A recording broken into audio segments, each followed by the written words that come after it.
μαϊμού η ζαφυρίτσα δεν χωνεύει τα κορίτσα,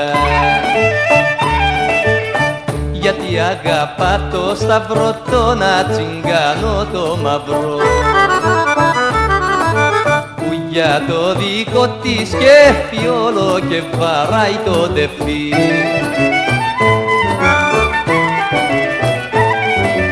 Χάιντε ζαφυρίτσα, χάιντε ζαφυρίτσα, χάιντε πως χορεύανε τα πρότινα κορίτσα. Χάιντε ζαφυρίτσα, χάιντε ζαφυρίτσα, χάιντε πως χορεύανε τα πρότινα κορίτσα.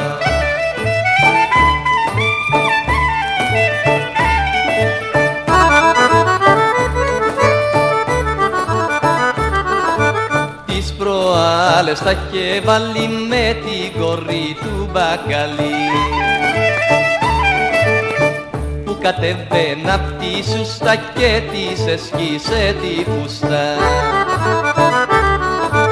Δαγκώσε και άλλη μία κι ήρθε η αστυνομία.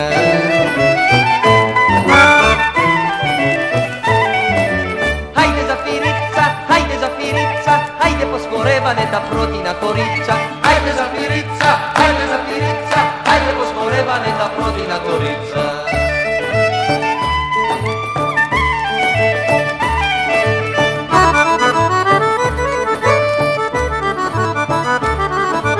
Τώρα έβαλε στο μάτι τη γυναίκα του στα μάτι,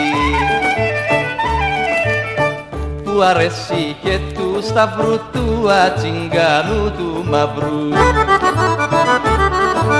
κι αρπάξε και ένα μπουκάλι να της σπάσει το κεφαλί.